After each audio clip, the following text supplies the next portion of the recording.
What's up, folks? It's your buddy Fatalroadie. Tonight we're going to be doing a Smackdown review. We started off with Paige in the ring. Then we have a recap of Samoa Joe at the Styles residence. Paige says that the Styles family is okay and the charges were pressed on Samoa Joe. Paige discussed what should be done with WWE execs, and they say to fire Samoa Joe. Paige said before she did that, she decided to ask AJ Styles what he thought, and he said do not fire him, that he will hand out punishment at Super Showdown. We then have a video package of AJ Styles at his house, apologizing to the fans that he's not going to be at SmackDown, that he needs to be home with his family. AJ Styles ended his speech saying that at Super Showdown, he will bury Samoa Joe alive. So I guess AJ Styles is now becoming The Undertaker. We then come to our first match, Carmella and R-Truth versus Andrade Cien Almas and Zelina Vega. This was an amp match. It was basically just a promo for the Mixed Match Challenge. Carmella got the code of silence on Zelina Vega for the win. We then have the New Day coming out for a new segment called New Day Cooks. What?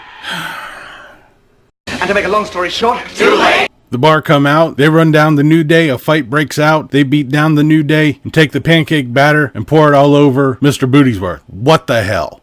Earlier, Ty Dillinger requested a match against Randy Orton, which is next. Before the match even started, Ty Dillinger jumps Randy Orton, beats him down for a bit, but in short order, Randy Orton gets over, starts hammering down on Dillinger. Orton jams Ty Dillinger's finger into the turnbuckle and wrenches it, so I guess he's now the perfect 9. It's also during this time that they mention at the 1000th episode of SmackDown that there will be an Evolution reunion, which would include Ric Flair, Batista, Triple H, and Randy Orton. I'm not sure exactly how good of a reunion this is going to be, being that the fact that Triple H and Batista dropped Randy Orton from Evolution when he won the belt. It's not really going to be a good family reunion. We then have Lana and Rusev coming out. Rusev calls out Aiden English. English comes out to present his evidence about that night in Milwaukee. English starts off rambling with a history lesson about Milwaukee. He then presents a video of himself practicing singing. There's a knock at the door. Lana comes in and she says to Aiden English that she wants him. The video then pauses, and Aiden English says that he has a deal with TMZ, and he really wouldn't want to cheat on them.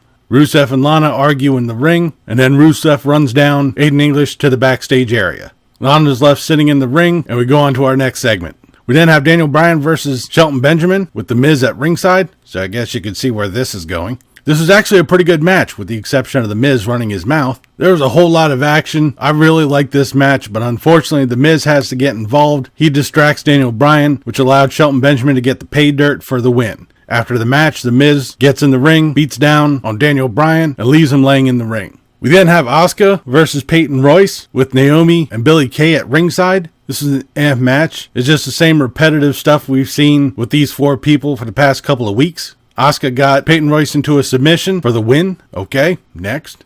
We then have Becky Lynch coming out for the final segment of the night. She recaps the events with Charlotte Flair for the past 6 weeks. Then says that she owns Charlotte Flair and that she's made the SmackDown Women's Championship relevant, almost sounding like The Miz, unfortunately. And that she's designed a new poster for the Super Showdown, which is Becky Lynch standing over Charlotte Flair as she holds the belt up. This, of course, brings out Charlotte Flair. She comes running in. They start fighting. Charlotte Flair spears Becky Lynch. Flair throws Lynch into the poster, beats her down some more. She stands over Becky Lynch. She leaves the ring, leaving Lynch clutching her championship belt, and we end tonight's SmackDown. Oh my God, this is probably the first time in a while I've said this. This SmackDown sucked. I think the only decent match tonight was the Daniel Bryan and Shelton Benjamin match, and even that was screwed up by The Miz. For being a go-home show for a pay-per-view, which is essentially just a glorified house show, this sucked. Hopefully the pay-per-view will be better. It's going to be airing at 5 o'clock in the morning, so I'm going to be bright-eyed and bushy-tailed trying to watch it. But I'll do it for this episode of SmackDown Review. I'll be back later on this week for the Super Showdown results. But until then, leave a comment down below what you thought of tonight's SmackDown or what you thought of this video. If you liked it, please give me a thumbs up. Don't forget to share and subscribe. I've been Fatalroadie. You've been awesome. Thank you very much for watching. And remember, if it's too loud, you're too old. See ya.